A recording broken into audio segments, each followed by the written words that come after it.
चुगलखोर पड़ोसन, क्या कर रहे हो? छत पे जाके अखबार पढ़ूंगा। बस यही करो। तुम्हें पता भी है कि बहू क्या गुल खिला रही है? उसने नया फेसबुक अकाउंट बना लिया है। रोज 10 फोटो डालती है। हमारे परिवार की तो नाक कटवा देगी ये। और तुमको ये बात कैसे पता चली? अरे पड़ोसन ने बताया। उसकी बहू भी फेसबुक पर है ना, तो उसको पता चल गया। हाँ, जैसे तुम तो बहुत भोली हो। पड़ोसन रोज सास को उसकी बहू के नाम पर भड़काती थी। आज तो आपकी बहू कह रही थी मुझसे आके कि आप दिन भर खाती रहती है, खा खा के घटोत्कच हो गई है। क्या? उसने मुझे घटोत्कच बोला? अरे वो खुद ना कटी सुपर्णखा है। आप कह रही हो तो सही होगा, लेकिन आप उसको बताना मत कि मैं ये सारी खबरें आपको देती हूँ। शाम को जब बहू पड़ोसन के पास जाती है, आज तो तेरी सास तुझे सुपर्णखा कह रही थी, कल ताड़का भी कह देगी।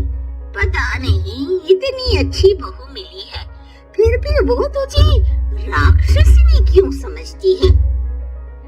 आप कितनी अच्छी हैं।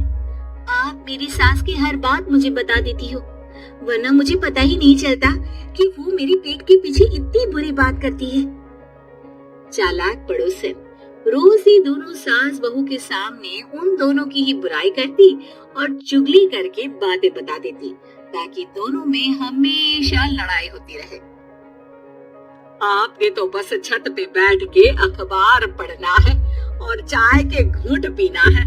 बहू की वजह से मुझे तो जहर के घूंट पीने पड़ रहे हैं। कल वो मुझे मोटी घटोत्कच बोल रही थी, तो तुम भी तो उसको नाक कटी सुपर्णखा बोल देती ना। हाँ, वही बोल दिया मैंने उसे। आप मुझे कितना समझते हो। बहुत अच्छे से। मुझे वो ये बात पड़ोसन ने बताई ना, वही तो है आपकी शुभ चिंतक। पर मैं इस बहू को ना सबक सिखाती ही रहूंगी। जरूर सिखाना चाहिए, पर आज तुम मेरे साथ शाम को छत पे बैठना, एक तरकीब बताऊंगा।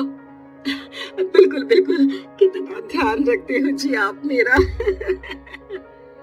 मैं ना सब ध्यान रखता हूँ। शाम को जब सास और ससुर छत पर बैठे होते हैं कि यहाँ खड़ी हो जाओ, यहाँ से ना तुमको पता चल जाएगा कि बहू की अगली चाल क्या है। अच्छा, कैसे? सवाल मत पूछो, जैसा कह रहा हूँ वैसा करो। थोड़ी देर में ही छत पे बहू की आवाज आने लगती है। मेरी सास लायक ही नहीं है। मुझे पता होता तो सास बहू की भी कुंडली मिलवा लेती पहले। तेरी सास तो मुझे भी पसंद नहीं है। मेरे पास जब भी आती है तेरी बुराई करती रहती है। कभी सुपर्णखा कहती है, कभी हिडिंबा कह के कामचोर भी बोलती है, अरे कभी कभी तो चुगलखोर भी बोल देती है। काश आप जैसी होती मेरी सास। ऊपर छत पे पड़ोसन और बहू की आवाज सुन के सास के होश उड़ जाते हैं। समझे? जी समझी। सुबह तुम्हारे सामने ये बहू की बुराई करती है और शाम को बहू के सामने तुम्हारी। मतलब आप सिर्फ अखबार नहीं पढ़ते, सारी खबरें भी रखते हैं। अब तो इस पड़ोसन को भी सबक सिखाना पड़ेगा। शाम को सास बहू को जाके पड़ोसन की साजिश के बारे में बता देती है। हाँ, मुझे माफ कर दो माँ जी। तुम भी अपनी माँ जी को माफ कर दो, इन्होंने भी तो तुमको बहुत कुछ कहा है। अरे बस बस, अब ये सोचो कि पड़ोसन को सीधे कैसे करना है। अगले दिन सुबह पड़ोसन सास का इंतजार कर रही होती है, लेकिन वो देखती है कि वहाँ सास और बहू एक साथ आ जाते हैं। अरे अरे, दोनों एक साथ। हाँ, सोचा कि बहू की पीठ पीछे बुराई करने से क्या फायदा, मुंह पे ही बोलती हूँ मैं। हाँ, मैंने भी सोचा आपको 2 बार मेहनत करनी पड़ती है, एक ही बार में काम खत्म कर लोगी। हाँ? वो मैं लोगों को कैसे पता चला? क्योंकि ऊपर वाला सब देख रहा है। पड़ोसन ऊपर देखती है, वहाँ ससुर खड़े होकर हंस रहे होते हैं। मतलब आप हमारी बातें सुन लेते थे? हाँ, सुन लेता था और मजे भी लेता था। आपको तो शकुन ही होना चाहिए। क्या चाल खेली आपने, एकदम सास बहू के सीरियल जैसी। तो बताओ पड़ोसन जी, मेरी बहू ने आपसे अब मेरे बारे में क्या बोला?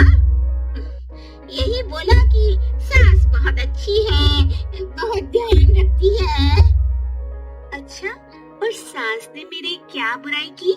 नहीं ना की बुराई, हमेशा तारीफ करती है। भगवान सबको ऐसी सास दे। मेरी गलती है जो मैंने आप लोगों में आग लगाने की कोशिश की। पर छत पे लगा हुआ सीसीटीवी यानी कि शर्मा जी सब देख रहे थे। हाँ जी, मुझे माफ कर दीजिए। माफ क्या, आपको तो अब हम साफ ही कर देंगे अपने वालों की लिस्ट से। आज से आपकी और हमारी बात बंद, लेकिन बुराई जारी रहेगी।